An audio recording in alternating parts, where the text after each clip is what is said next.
안녕하세요. 여러분들의 부동산 길라잡이 부동산 가이드 진행의 강주리입니다.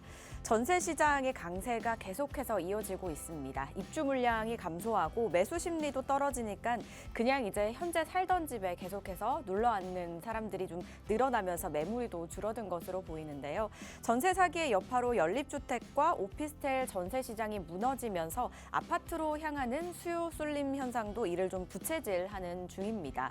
이제 2달여밖에 남지 않은 주택 시장 과연 어떤 방향으로 흘러갈까요?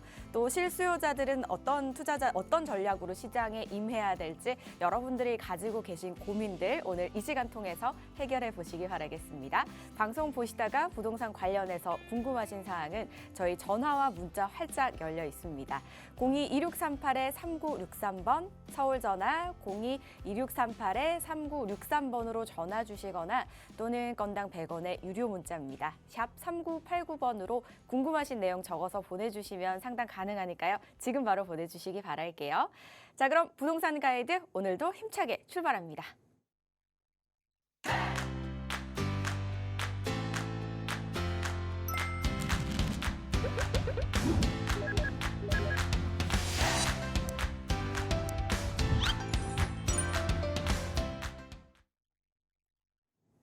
부동산 가이드 금요일 저희와 함께 해주시는 분 바로 만나보도록 하겠습니다. 위버라인의 우아미 이사 자리하셨습니다. 어서 오세요, 이사님. 네, 안녕하세요. 위버라인 우아미입니다. 네, 부동산은 정말 살아있는 생물과 같은 것 같습니다. 우리 작년 그리고 재작년 그리고 코로나 이전 이 부동산 시장 생각해 보면 정말 다양한 그런 고민들이 많이 생겨나는 것을 볼 수 있는데요. 여러분들 고민 항상 금요일마다 같이 해결해 보는 시간 갖도록 하겠습니다. 네, 오늘도 다양한 고민과 궁금증 해결해 보도록 할게요. 그리고 저희가 전화 문자만 열려 있는 게 아니라 오프라인 자리도 마련이 되어 있잖아요, 이사님. 네. 세미나 자리 한번 또 설명해 주시고 가실까요? 네, 1대1 대면 상담 진행하고 있습니다. 우리 보유한 물건들 지금 내가 잘 산 것인지 아니면 앞으로 어떻게 될 것인지 궁금하신 분들 참 많은 것 같고요. 지금 상담 들어오는 내용들을 보면 재개발 매수해야 되는지 매도해야 되는지 그런 부분도 상당히 많이 궁금해하신 것 같은데요. 사실상 방송 중에서는 이제 자세하게 또 전달해 드릴 수 없는 부분이 많기 때문에 1대1로 상담 신청하시고 대면으로 오셔갖고 진행하시면은 좀 더 자세하고 정확한 상담이 진행 가능할 것 같습니다. 그래서 1대1 대면 상담 신청해 주시면은 선착순으로 소수 정예로 해서 받으시는 분들에 한해서 그 예약을 받고 있으니까요. 1대1 대면 상담 신청해 주세요. 네, 1대1 대면 상담 선착순으로 진행이 된다고 하니까요. 궁금하신 사항은 아래 나가고 있는 번호와 문자로 문의 후에 참석해서 다양한 이야기들 나눠보시기 바랄게요. 자, 그럼 부동산 가이드 본격적으로 문 열어보겠습니다. 자, 오늘 저희 첫 번째 순서는요. 요즘 부동산 시장에서 인기 급상승 중인 뉴스를 또 준비해 오셨다고 하는데요. 어떤 내용일까요, 이사님? 풀어주시죠. 네, 우리 24년도가 벌써 2달밖에 남지 않았습니다. 근데 우리 작년이나 재작년 생각하면은 이제 22년도, 23년도에 이 주택 거래 시장이 이제 완전히 죽었다가 올해부터 좀 살아나기 시작하더니 지난 여름에 완전 불이 붙듯이 거래량이 굉장히 많이 늘어나면서 가격도 예전에 그 전고점을 뚫는 그런 신고가를 갱신하는 그런 단지들이 이제 속속 이제 보여지면서 이제 계속 올라가는 거 아니냐 이런 이제 그런 얘기들이 많이 나왔었는데 또 9월, 10월에 이 부동산 대출 규제가 또 나오면서 다시 좀 주춤해졌습니다. 그래서 요즘에 기사를 보면은 이제 부동산 조금 이제 잡히는 것 같다, 뭐 거래가 너무 준 것 같다, 뭐 이런 얘기들이 있는데 정확하게 오늘 11월 1일인데요. 10월 말 기준으로 해서 서울의 아파트 거래량이 어떻게 변했는지 한번 살펴보도록 하겠습니다. 이 서울의 아파트 매매 거래량이 전주 대비해서 35% 감소했습니다. 네, 35% 감소를 했는데요. 건수로 보면은 우리 8월에 서울 아파트 거래량이 7,609건이었는데 그것이 9월의 거래량을 보면 서울입니다. 4,900, 한 5,000건 정도로 해서 한 35% 정도, 34.9% 하락했습니다. 이 하락했다는 거래량이 줄었는데요. 우리 계속 거래량이 이제 여름까지 굉장히 이제 폭발하듯이 늘다가 이제 대출 규제도 같이 이제 이제 규제도 이제 규제를 받으면서 아파트 가격도 이제 소폭 상승하다가 좀 많이 상승한 부분이 있기 때문에 지금 보면 뭐 살짝은 쉬어갈 타임, 그 타임이라고 볼 수 있습니다.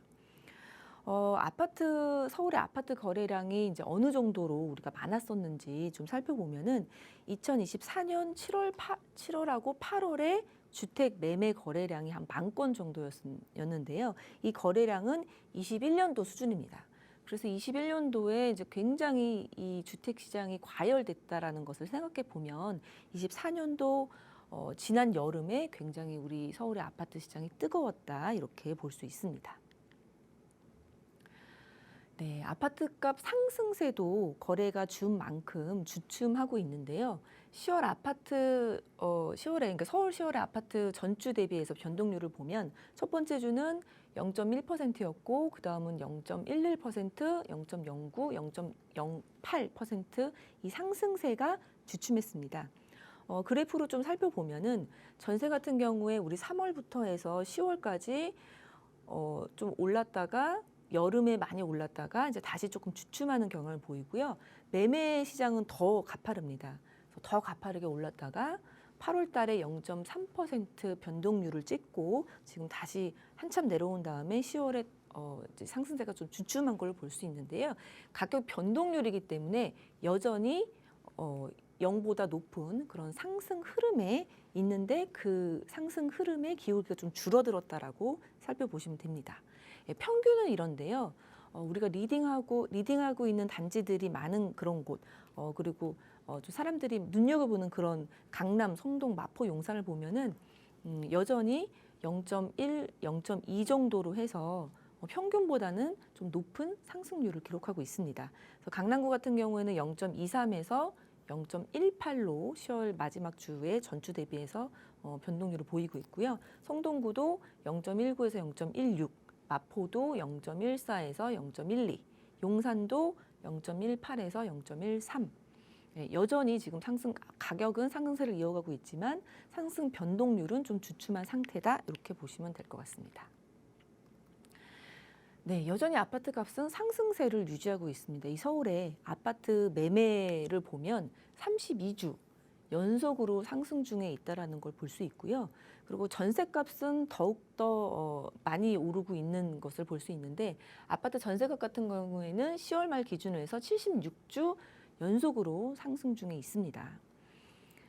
네, 그래서 우리 이제 20억 특이한 점은 또 20억 원 이상의 고가 아파트에서는 여전히 예전에 신고가를 찍었던 그 신고가를 갱신하고 있다라는 것인데요.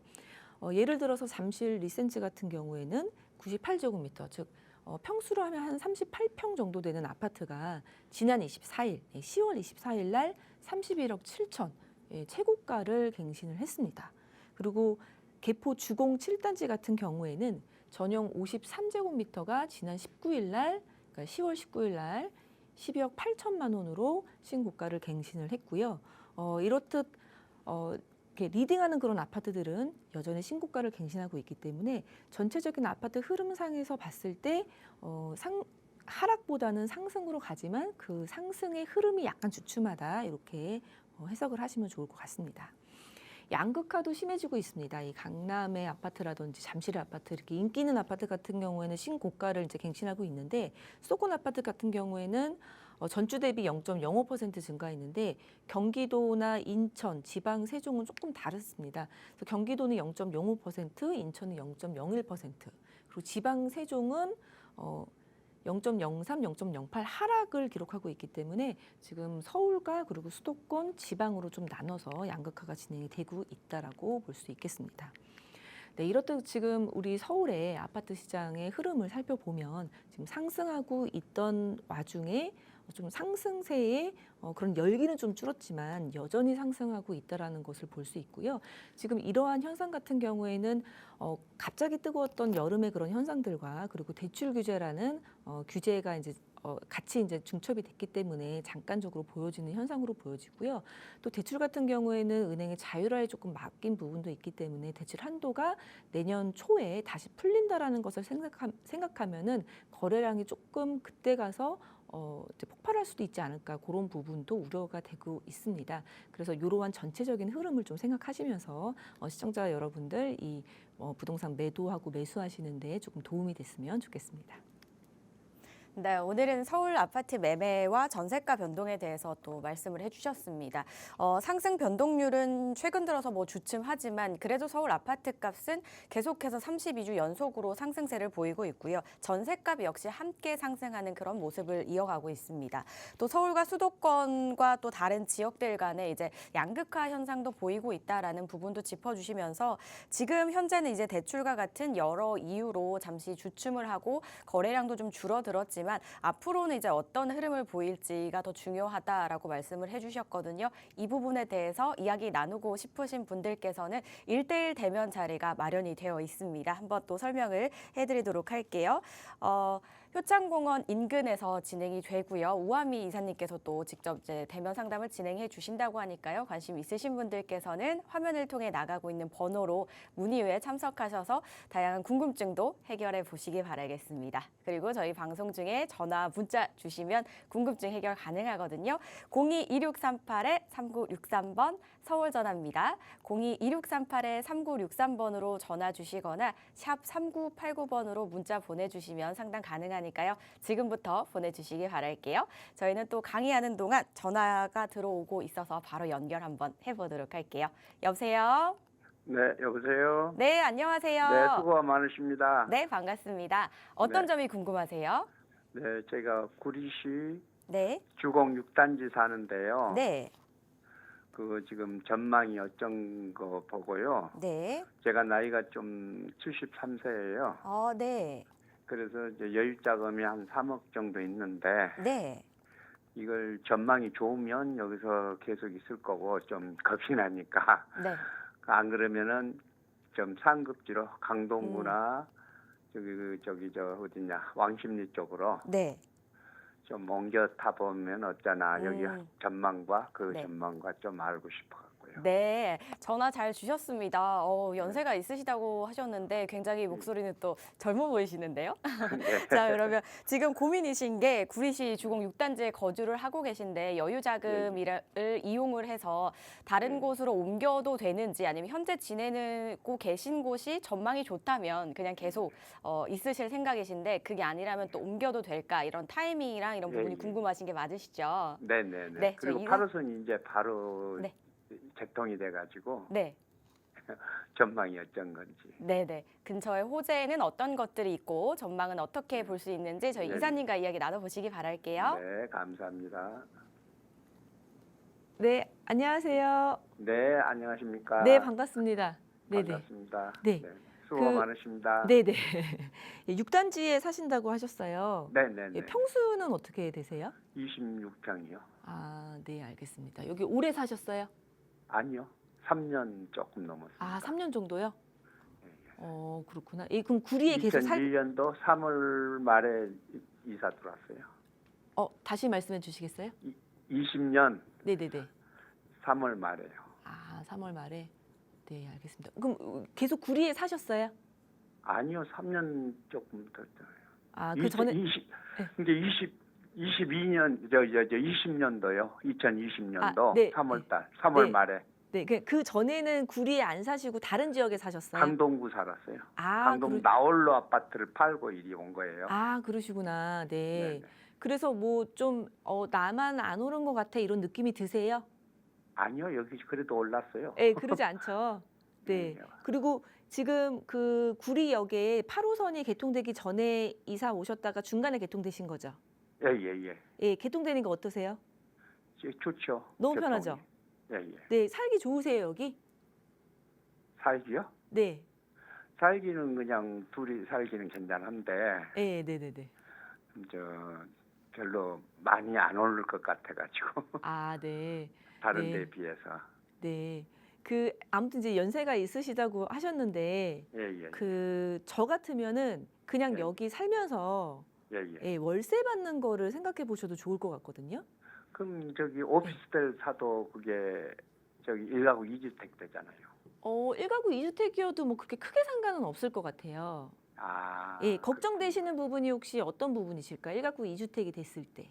아, 세금이 많이 나가. 예, 세금 부분인 건데 우리 여기가 살기가 괜찮으시면 저는 예, 좋을 것 같거든요. 왜냐면은 뭐 어차피 이제 강동구에서 오셨었고 지역적으로 예. 그렇게 큰 차이는 없으면서 여기 뭐 예. 천도 있으면서 뭐 구리역에 이제 8호선도 있고 경의중앙선도 있고 예, 예. 그러다 보니까 이제 교통도 괜찮고 이제 군락이 좀 형성이 되어 있는 그런 아파트 단지들이기 때문에 편의시설이 뭐 나쁠 리도 없고 예, 그래서 인근에 이제 녹지도 좀 있다 보니까 괜찮을 거라고 생각이 들거든요. 예, 예, 근데 이제 예. 노후에 우리 뭐 100만 원, 예, 예. 200만 원 들어오는 월세가 굉장히 이제 삶의 질을 높이는데 예. 큰 역할을 하거든요. 예, 그래서 저는 월세 받는 뭐 오피스텔이 됐건 다세대 빌라가 됐건 그런 쪽으로 조금 생각해 보시는 게 좋을 것 같고요. 그리고 네. 세금이 걱정되신다고 했는데 네. 우리 이제 세금 하면은 거래세랑 보유세 두 가지로 크게 나눠서 볼 수 있거든요. 네, 네. 예. 그래서 우리 거래세랑 이제 보유세를 볼 수 있는데 거래세 같은 경우에는 취득할 때 내는 취득세 있죠. 네, 네, 네. 네, 그리고 이제 팔 때 내는 양도세. 예, 예, 예. 네, 요게 있을 것이고 보유세 같은 경우는 이제 재산세. 예, 예. 네, 재산세가 있고 종부세가 있어요. 예, 예.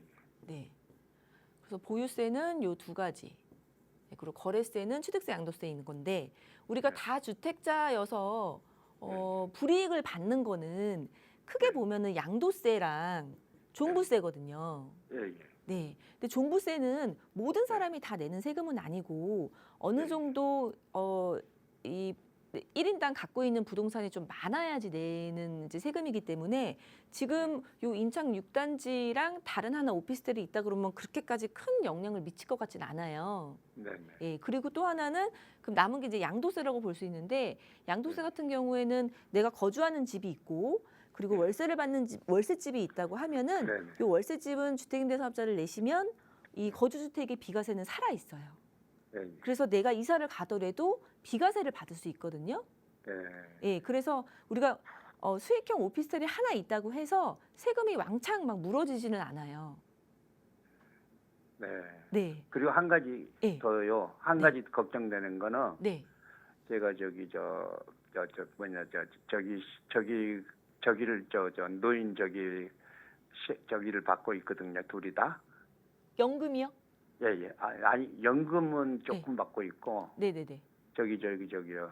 노인들 받는 거 있잖아요. 예. 아, 그거 소득이 뭐 있으면은 어느 정도 있으면은 또 이제 받는데 좀 그게 어려움이 있고 그런 불이익이 거죠? 가잖아요. 예, 예. 아, 네. 아, 그거는 제가 사실 제가 잘 모르는 부분이어서 그거는 지금 받고 있는 그 기간에 한번 알아보시면 될 텐데 월세 100만 원 받는다고 해서 그렇게 크게 영향을 미칠 것 같지는 않지만 그거는 한번 생각해 보셔야 될 것 같아요. 근데 그거는 한번 알아보시고 부동산으로 제가 또 소득이 또 있거든요.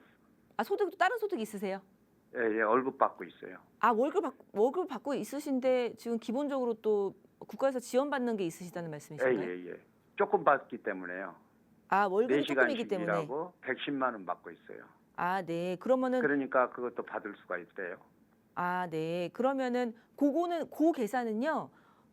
얼마까지 내가 이 지원받는 거를 받을 수 있는지 내 소득이 얼마 정도까지인 건지 그거는 한번 그 행정기관에 한번 확인을 해보셔야 될 부분인 것 같아요. 예. 그리고 만약에 오피스텔이 필요해서 우리가 수익형으로 예. 수익형으로 지금 뭐 살펴보고 있다 그러면은 예. 일단 지역은 예, 예. 지역 같은 경우는 어디가 좋을까요? 지역 같은 경우에는 네, 우리 삼도심이라고 들어보셨죠? 예, 예. 예, 오피스텔에 사는 사람은 1, 2인 가구예요, 보통. 그리고 네. 월세를 내고 사는 사람은 1, 2인 가구라고 볼 수 있거든요. 네, 네. 예, 그리고 보통은 이제 1인 가구, 사회 초년생 혹은 이제 직장에서 꼭 이제 직장 근처에 있어야 되는 그런 분들이 이제 월세를 내고 산다고 볼 수 있는데 네, 네. 우리 이제 서울을 좀 살펴보면 오피스텔 투자는 뭐 다른 뭐 구리나 이런 데 투자하시면 안 되고요. 예, 예. 예. 안 되시고 그러니까요. 네. 쌍급지로 해야죠. 네. 우리 여기 이렇게 살펴보면은 삼도심이 이렇게 중구 종로구, 예, 예. 예, 중구 종로구 이렇게 있고 그리고 여의도 그리고 강남 이쪽이 이제 가장 직장이 많다라고 보여지는 곳이거든요. 예, 예, 예. 그래서 직장이 우량한 직장이 많은 곳에 오피스텔 뭐 원룸이나 1.5룸 다 괜찮아요. 예, 그런 쪽으로 해서 주택임대 사업자 내셔서 월세 받는 구조로 만드시면 사실 달에 뭐 100만 원씩 계속 꾸준하게 한 30년, 40년 들어올 수 있다 하면 굉장히 이제 노후에는 삶의 질을 높이는 데 큰 영향을 주거든요. 예. 그래서 요런 쪽으로 한번 살펴보시고요. 내가 네. 오피스텔을 사도 되겠다라는 판단이 딱 드시면은 한번 네. 알아보시고 또 몇 개 네. 궁금한 거 있으시면 다시 한번 전화 주셔서 상담 주세요. 네, 네. 네. 이렇게 정리해 드릴게요. 더 궁금한 거 있으세요? 잘 들었고요. 네. 그러니까 그게 월세를 100만 원 받고 또 노인 저기를 네. 받고 두 가지를 받을 수 있는가? 그것이 조금 받으면은 네. 마찬가지 돼야 버리잖아요. 네, 맞아요. 네, 네, 맞는데 제가 지금 그거는 노인 저기로 해서 네. 둘이서 네. 54만 원 받는데 네. 100만 원 받아가지고 예를 들어 세금이 많이 올라가면 똑같아져 버려요. 아, 네, 그래서 맞아요. 그게 있으니까 그 지원받는 네. 부분을 그것 때문에 지금 네. 걱정이 돼요. 예, 지원받는 부분은 행정기관에 한번 확인해 보세요. 얼마까지 괜찮은 건지. 그리고 지금 네. 월급 받으신다 그러셨는데 예, 예. 그 월급은 평생 받을 수 있는 건 아니잖아요. 일해서 받아야 예, 예. 되는 건데 지금 평생 일할 수는 현재는 없는 지금 거고. 110만 원 받고 있거든요. 예, 그러니까 그 지금 월급 받으시는 것도 내가 예, 예. 생각했을 때 10년간은 향후에 할 수 있겠다. 20년간은 할 수 있겠다. 막 5년간만 할 수 그렇게는 안 있겠다. 되고 한 3, 4년 하면 그만하죠. 그러니까 3, 4년 하면 그만하시잖아요. 예, 예. 예, 그러니까 미리미리 오피스텔을 사두시는 것도 괜찮긴 해요. 아, 예, 예. 예, 어차피 수익형으로 뭔가가 있어야지 우리 지금 뭐 2, 30년 내가 뭐 좀 풍족하진 않더라도 좀 편하게 살고 싶으시면 예, 그런 예. 부분을 좀 마련을 해두셔야 되거든요. 그래서 네. 편하게 살려고 지금 상담을 드리는 거예요. 네네네네. 예, 그래서 어떻게 저는 했으면 좋겠는가. 세금 이런 거는 일단 1가구 2주택에 들어가지 않게 작은 네. 거를 주택임대 사업자 내시면 상관없다라고 말씀을 드렸고요. 그 이제 네. 지원 받으시는 거는 행정기관에 한번 그 금액을 조금 체크해 보시고 그 노후 준비는 할 수 있는 만큼 지금 뭐 상급지로 갈아타고 그런 거보다는 그렇게 준비를 하시는 게 나을 거라고 생각이 들어요. 그리고 오피스텔도 오르거든요, 분명히. 그리고 지금 제가 오피스텔을 사라고 말씀드린 거는 지금이 최하예요. 정말 네. 시장이 안 좋아요. 오피스텔이라든지 뭐 빌라라든지 비아파트 시장이 굉장히 안 좋거든요. 예, 예. 그래서 내가 수익형을 산다 하면은 지금이 기회라고 좀 말씀을 드리고 싶고, 그리고 전세 사기니 뭐 빌라왕이니 뭐 이런 얘기들이 이제 많았잖아요, 몇 년간. 예, 그래서 삼도심은 네. 저기 오피스텔 좀 적은 평수로 하면 얼마 정도 살 수 있나요?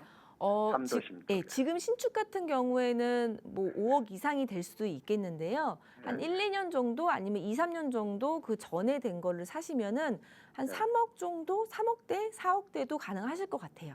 그러면 무난하게 한 100에서 120 정도 받을 수 있는 거 잘 이제 골라 보시면 그런 네, 것들이 있거든요. 네, 예. 네, 그래서 그렇게 사시면 좋을 것 같고요. 그리고 오피스텔 같은 경우도 지금이 정말 최하이기 때문에 좀 매물들이 많이 있을 거예요. 그리고 이제 전세를 워낙에 눌러놓고 전세 뭐 이제 선호도도 굉장히 낮아졌기 때문에 월세는 굉장히 높아져 있는 상태거든요. 네, 네. 예, 그래서 요럴 때 한번 마련해 보시는 것도 괜찮을 것 같아요. 감사합니다. 네. 좋은 하루 되십시오. 네, 이렇게 정리해 드릴게요. 네. 네.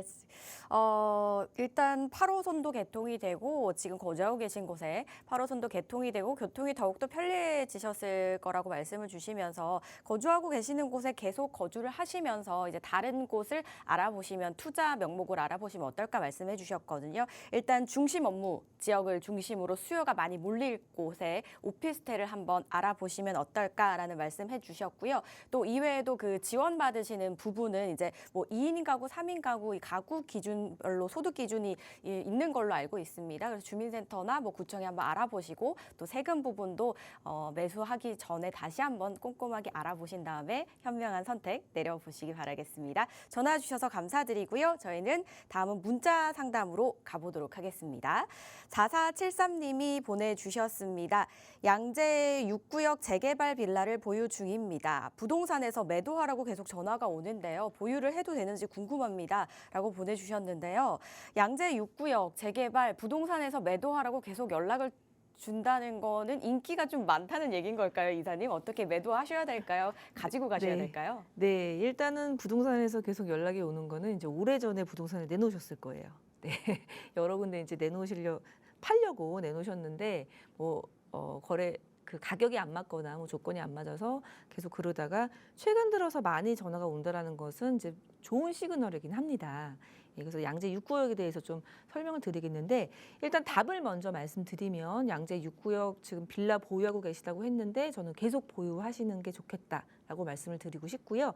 꼭 팔아야 된다면 언제 팔아야 되는지도 말씀을 한번 드릴게요. 네, 일단 양재 2동입니다. 양재 2동 같은 경우에는 양재천 밑에 우리 양재 시민의 숲 옆에 이렇게 한 블럭이 다 이제 양재 2동이라고 보시면 되는데요. 양재동은 이제 서초구에 속하는데 이제 강남에 딱 붙어 있는 그리고 서초동에서 이렇게 강남 쪽으로 이렇게 나와 있는 곳에 있는 그 딱 블럭이 양재 2동입니다. 그 중에서도 양재 6구역 같은 경우에는 언남고등학교 옆에 요 정도가 이제 양재 6구역이고요. 양재 2동이 전체적으로 모아타운을 향해서 가고 있는 중입니다. 그래서 어느 지역은 선정이 됐고 양재 6구역과 같은 곳은 또 신청이 들어갔다가 자기 조건부 보류 판정을 받았고요. 나머지 부분은 지금 아직 동의를 받고 있는 곳들이 이제 굉장히 많은데요. 양재 6구역 그리고 1구역, 2구역이 가장 빠르다고 보시면 됩니다. 그래서 양재 1구역 같은 경우, 양재 1, 2구역 같은 경우에는 이제 예전에 3080 도심 복합 사업으로 진행이 되다가 좀 무산이 되면서 다시 모아타운으로 재추진을 했고요. 가장 빠르게 동의를 거둬서 구청에 신청이 들어갔고 그리고 올해 5월에 1구역 같은 경우에는 조건부 선정. 네, 그래서 거의 이제 선정 단계에서 지금 진행이 되고 있고요. 2구역하고 6구역도 올해 이제 신청이 들어갔는데 조건부 보류 판정을 받아서 지금 구청하고 조율 중인 것으로 알고 있습니다.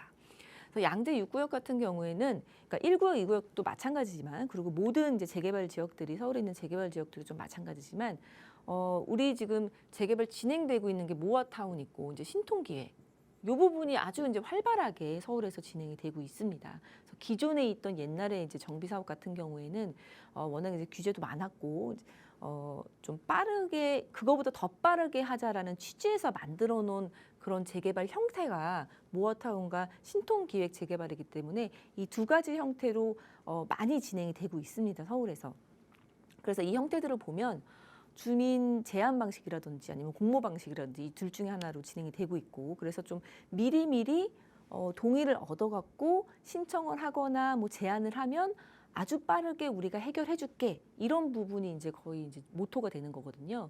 그래서 막 이렇게 동의를 먼저 막 이렇게 거들 때 좀 가격이 올라가다가 신청이 들어갈 때 피크를 찍습니다. 그리고 신청이 들어갔는데 이제 이게 선정이 됐어. 그러면은 다시 한번 이렇게 올라가고요. 선정이 되지 않고 뭐 보류 판정을 받았어. 뭐 조건부 보류야, 뭐 조건 아니면 보류야 하면은 다시 좀 내려갔다가 다시 또 이게 보류가 돼도 이 동의가 얻어진 것들이 있기 때문에 다시 재추진을 하면 또 다시 올라가고 이런 형태를 보이기 때문에 이 흐름을 좀 잘 타서 팔면 좋겠다라고 말씀을 드리고 싶습니다. 그래서 만약에 파신다고 하면은 지금은 올해 5월에 이제 조건부 보류 판정을 받았고 그리고 작년부터 동의를 거뒀기 때문에 작년부터 막 올라가다가 이제 신청이 들어갔을 때 이제 피크였는데 그때 이제 여기 있던 6구역 사람들이 다 매물을 걷어들였어요. 그래서 이제 실제로 매물이 별로 없었고 그때 이제 피크를 찍었었는데 지금 나오는 매물들이 간간히 나오는 매물들이 이제 역전세를 맞았거나 좀 힘들어지시는 분들이 좀 저렴하게 좀 던지시는 분들이 좀 있는 상태거든요. 그래서 사실 양재 6구역은 지금이 살 시기라고 보여지고요. 팔 때보다는 그래서 정말 팔아야 된다 그러면 지금을 좀 넘겨서 다시 지금 그러니까 조건부 보류 판정 받은 게 재추진이 돼서 다시 이제 좀 용역 발주도 되고 뭐 기획안이 나오고 뭐 이런 다음에 파시거나 아니면 실제로 모아타운이 선정되고 나서 파시거나 그때를 좀 노려보시는 게 좋을 것 같습니다. 그래서 파신다고 하면은 조금 기다렸다가 재추진하면서 다시 이제 어떤 움직임이 있을 때 혹은 모아타운으로 선정이 됐을 때 요 두 포인트를 좀 노려보시면 좋겠다라고 말씀을 드리고 싶고요. 그리고 이제 양재동을 전체적으로 좀 보면, 네, 이제 양재 이동이 되겠고요. 이 양재 시민의 숲역을 인근으로 해서 이 일대가 AI 혁신 특구로 지정이 되어 있습니다. 그렇기 때문에 전체적으로 이 양재 이동 같은 경우에는 이런 IT 사업에 기반이 되는 그런 IT 기업들의 이제 베드타운 역할을 할 수 있는 주거 지역으로서 굉장히 많은 그런 개발 호재들을 품고 있습니다. 그래서 실제로 지금 당장 재개발이 진행이 되지 않더라도 좀 미래를 보면서 보유하셔도 되는 충분한 그런 지역이라고 설명을 드리고 싶습니다. 그래서 지금 부동산에서 전화가 많이 오는데 팔아야 될까요? 거기에 대한 답은 팔지 않고 그냥 꾸준하게 보유하셔도 충분히 뭐 아파트가 되면 아파트까지 가는 걸로, 아파트가 되지 않더라도 이러한 호재 속에서 좀 시세 차익을 누릴 수 있는 곳, 이렇게 말씀을 드리고 싶고요. 그리고 완전 그 이제 황금 노선이라고 볼 수 있는 이 신분당선의 영향력에 있는 곳입니다. 그래서 신분당선 같은 경우에는 강남을 관통하면서 용산까지 가는 것으로 이제 계획이 되어 있지만 지금 이제 신사역까지고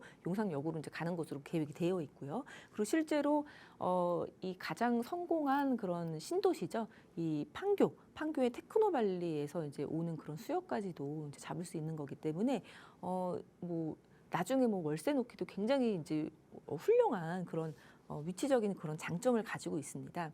또 그거 외에도 위례 가천선이 또 계획이 되어 있는데 우리 양재 시민의 숲역과 그리고 우리 6구역 바로 앞에 있는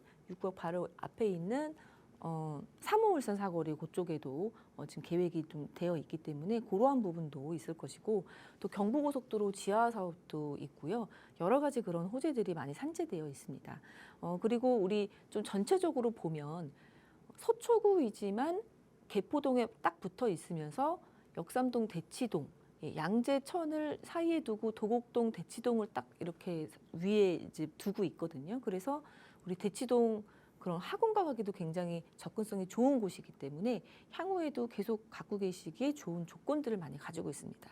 또 게다가 우리 개포동에 재건축된 아파트들, 뭐 1단지, 2단지, 뭐 요런 아파트들, 뭐 DH 뭐 퍼스트 아이파크라든지 이런 아파트들하고 나란히 이렇게 병렬상에 있는 곳인데요. 이런 아파트들의 예전에 호가 보면은 뭐 30억 정도를 육박하는 그런 호가 있던 시설도 있었는데 그러한 것을 생각한다면은 충분히 훌륭하게 이 가격 지지선도 있으면서 재개발이 된다면 굉장히 이제 큰 뭐 라이징 스타로 떠오르는 만큼의 그런 군락을 이룰 수 있다라는 점에서 저는 우선은 꾸준하게 보유하시는 게 좋겠다. 그리고 만약에 매도를 하신다면은 어떤 큰 움직임이 한 번 더 있을 때 모아타운으로 선정이 된다든지 아니면은 다시 재추진해서 다시 보류 판정 받은 것을 다시 이제 그림을 그려서 다시 제안을 한다던가 그러한 이슈가 있을 때 파시면 좋겠다. 이렇게 정리해드리겠습니다.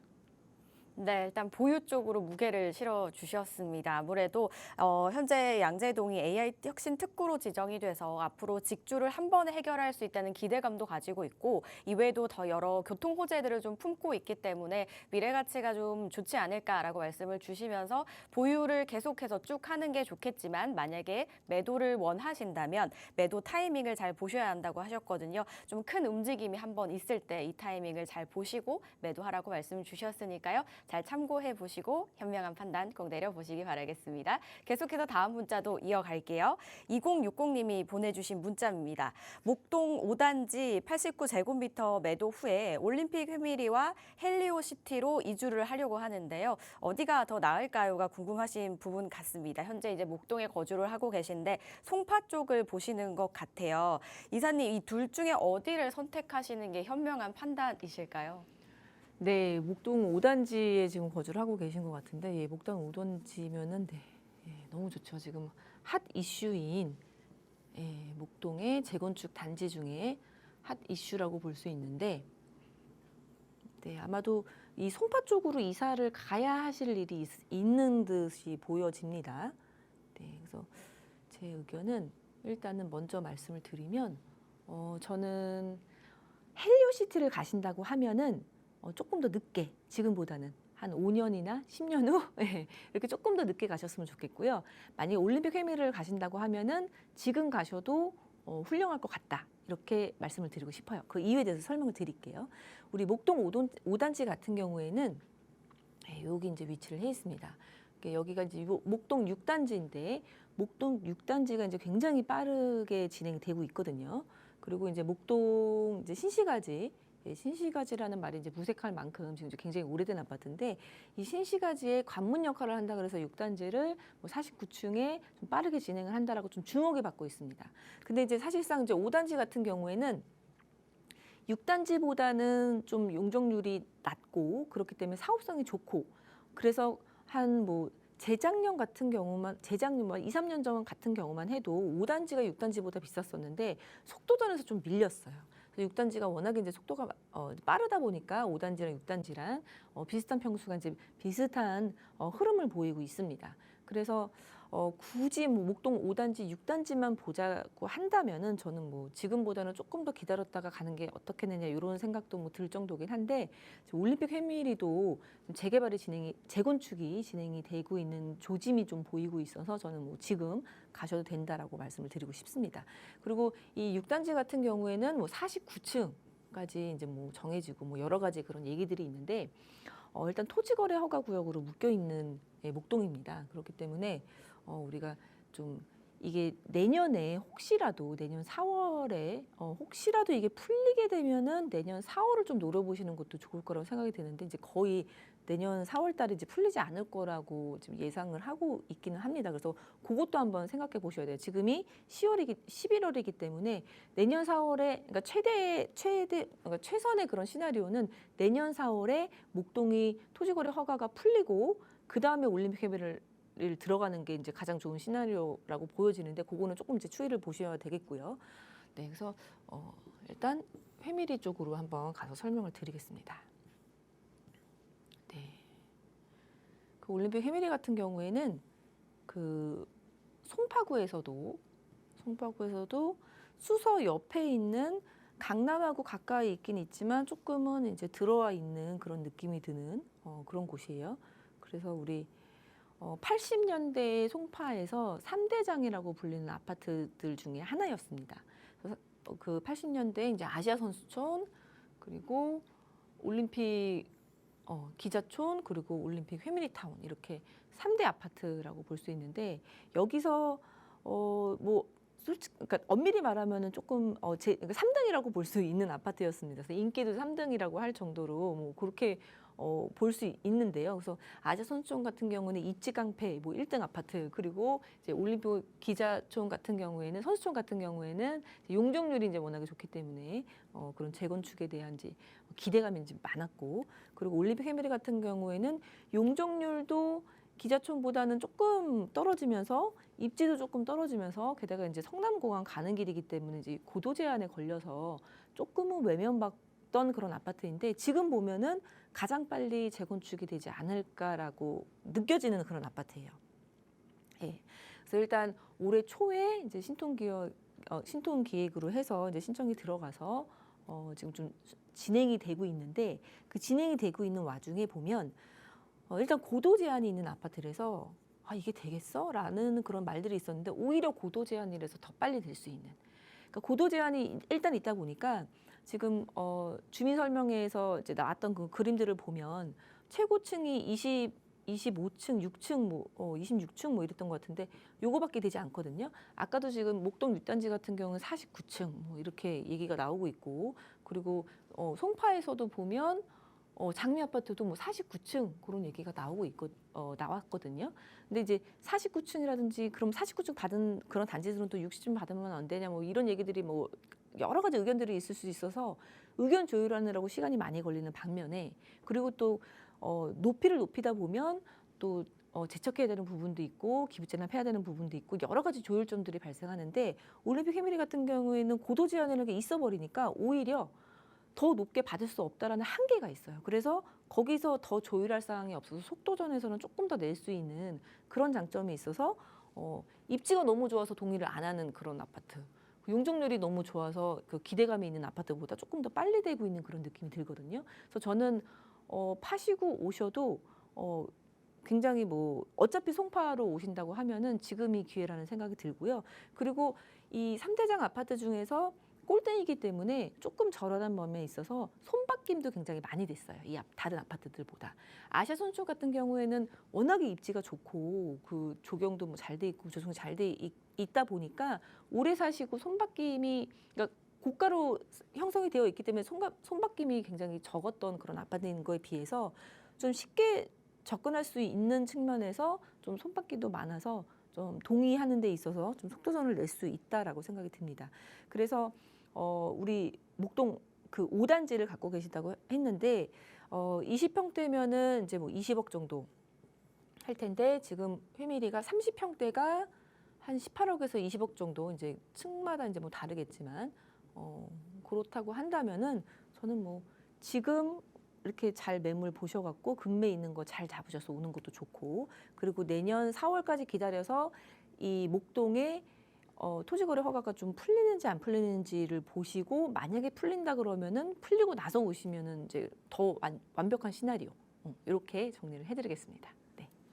네, 목동 5단지가 네, 계속해서 전해주세요. 헬류시티도 말씀을 주셨는데 이제 헬류시티 같은 경우에는 2018년 12월에 입주한 이제 거의 만세대인 그런 새 아파트입니다. 그래서 목동에서 이제 보시기에는 새 아파트이기 때문에 이제 현혹이 되실 수 있기는 한데 그래도 이런 새 아파트를 오시는 것도 좋지만 이제 목동이라는 그 잠재돼 있는 그런 지금 재건축이 너무 착착 진행이 되고 있기 때문에 지금 팔고 오시기 좀 아깝다는 생각이 들어서 저는 최대한 늦게 헬류시티로 오신다고 하면은 최대한 늦게 뭔가가 5단지도 6단지처럼 그림이 나와서 좀 많이 올랐을 때 그때 오시는 게 좋다라고 생각이 들고요. 그때는 제가 봤을 때는 최소 2년 그리고 5년 아니면은 더 늦게 7년까지도 보고 그때 추이를 보셔갖고 좀 목동이 팍 올랐을 때 옮기시는 게 더 좋겠다. 이렇게 정리를 해드리겠습니다.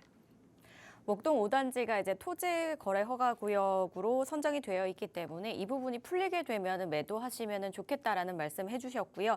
올림픽 회밀이는 지금 가셔도 또 좋다, 타이밍이 괜찮다라고 하셨고 헬리오시티로 가시게 된다면 5년 이후로 좀 더 한참 보고 계시다가 옮기시는 거를 말씀을 주셨거든요. 이 부분 한번 또 잘 체크를 해보시고 옮겨보시기 바라겠습니다. 자, 이렇게 궁금하신 사항 저희 전화 문자 열려 있습니다. 02-2638-3963번과 샵 3989번으로 보내주시면 상담 가능하니까요. 많은 연락 주시기 바랄게요.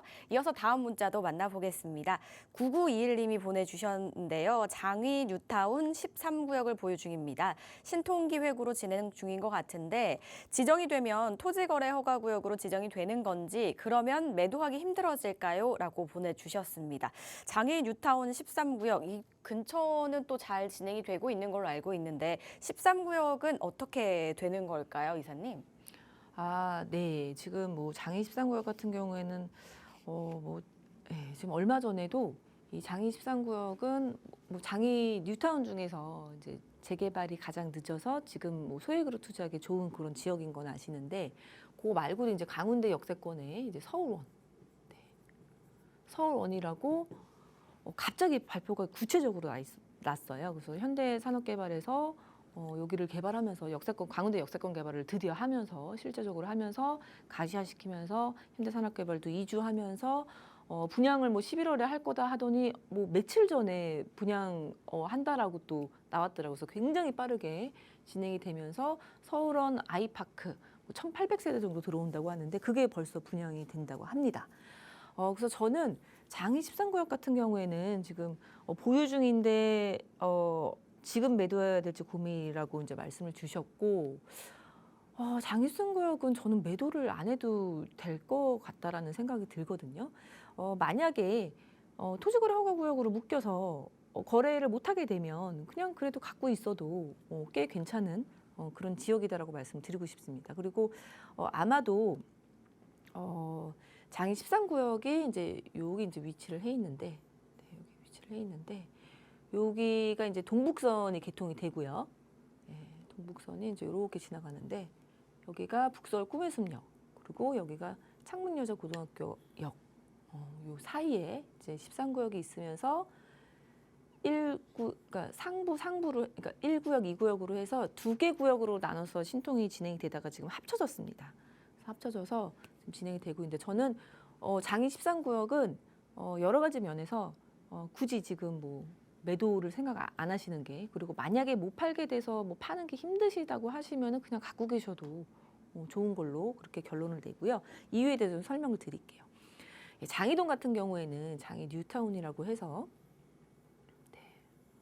이렇게 이제 4만 가구 정도 들어오는 이제 뉴타운 사업지였습니다. 장이 뉴타운. 그래서 이제 서울에서 가장 큰 뉴타운 사업지였었고 2005년 6년도에부터 이제 시작을 해서 어떤 구역들은 이제 아파트가 되고 어떤 구역은 해제가 됐다가 다시 재추진하고 있는데 재추진하고 있는 것 중에서 가장 느린 곳이 13구역과 11구역 이렇게 보시면 되겠습니다. 그래서 장이동은 이제 반쪽짜리 뉴타운 재개발 사업이라 그래서 반은 진행이 아주 잘 되고 반은 좀 안 되고 있었는데 얼마 전에 이제 4구역이 22년도 12월에 이제 분양했고, 그리고 6구역도 지금 분양 예정이고요. 그리고 이쪽에 이제 10구역도 진행을 하고 있고, 그리고 여기 이제 8구역, 9구역 같은 경우에는 공공 재개발로 해제가 됐다가 다시 재추진이 되고 있고요. 그리고 7구역, 5구역, 1구역, 2구역, 3구역 같은 경우 이렇게 있는데 2751 같은 경우에는 이미 이제 입주가 다 완료가 되었습니다. 그래서 19년도, 20년도 해갖고 다 이제 입주가 되었고, 그리고 3구역은 뭐 조합 설립이 됐다가 지금 뭐 다시 좀 이렇게 무슨 좀 잡음이 있는 것 같은데 뭐 여전히 뭐 진행을 하고 있고요. 그리고 이제 12구역은 공공 주도 재개발 3080으로 진행이 되고 있고, 그리고 14구역하고 15구역 같은 경우도 해제됐다가 다시 재추진해서 지금 조합 설립해서 지금 진행이 되고 있고, 11구역하고 13구역이 재추진이 확실치 되지 않고 움직임이 많은 그런 지역이라고 볼 수 있기 때문에 13구역 같은 경우에는 저렴하게 아마 지금 들어가셨을 거예요. 지금 매도하기 힘들어질까요 하시는 거 보면 산지 얼마 안 되셨을 거거든요. 그렇다면 저는 이제 꾸준하게 갖고 가셔도 이 동북선이라는 계통이 또 있기 때문에 전세가도 오를 확률도 있고, 그리고 23구역 같은 경우에는 워낙에 많은 그 이제 뭐 가로주택 정비 사업이니 뭐 신통으로 가니 모아타운이니 여러 가지 얘기들이 있었습니다.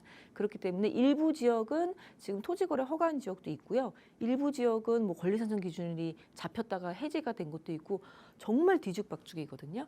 정말 뒤죽박죽이었는데 그것을 23년도 10월, 11월에 주민 설명회 하면서 뭐 시의원 의원도 오면서 이제 굉장히 성북중에서도 서포트를 잘 해주고 있는 그런 재개발지인데 그렇게 하면서 이제 11월, 그러니까 작년 이맘때 구청에 신청이 들어가서 구청에서 용역발주도 이제 이렇게 들어가 있고, 그래서 계획안을 지금 기다리고 있는 거고, 서울시에서도 뭐 사전성 검토가 들어가 있고 여러 가지 지금 진행이 되다가 24년도 8월 14일 날 워낙에 이제 해제가 됐다가 권리산정 기준일도 있다가 토지거래 뭐 묶였다가 풀렸다가 뭐 이런 부분이 워낙 많고 가로주택 정비 사업도 있다가 모아타운도 있다 보니까 구청에서 대략적인 밑그림을 그렸어요. 그래서 이 신통으로 통합으로 가면서 일부 요거는 그 위쪽에 제외하면서 통합으로 가는데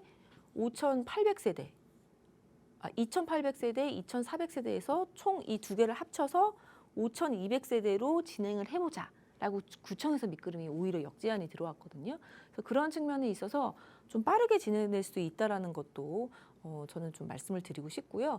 그리고 옆에 이제 서울원 같은 경우에는 아파트도 들어오고 또 이제 호텔도 들어오면서 뭐 업무시설도 같이 들어오면서 현대산업개발에서 실제로 본인이 와서 본사를 이전한다고 했습니다. 그렇기 때문에 이 서울원의 이런 개발 사업, 그리고 광운대역에 GTS가 들어오는 거 여러 가지를 고려했을 때 팔리게 되면 뭐 나중에 파시는 게 더 좋은 거고, 만약에 나중에 못 판다고 해도 그냥 꾸준히 갖고 있어도 좋을 만한 그런 아파트가 좀 될 만한 그런 호재들이 많다. 이렇게 정리를 해드리겠습니다.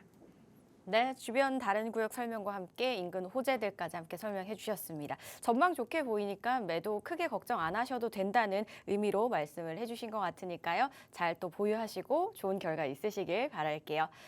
네, 저희 방송 저희가 준비한 소식은 여기까지입니다. 저희 방송에서 제공하는 정보는 투자 판단에 대한 조언일 뿐 해당 부동산의 가치, 상승과 하락을 보장하지 않는다는 점 기억해 주시기 바랄게요. 즐거운 주말 보내시기 바라겠습니다. 시청해 주신 여러분 고맙습니다.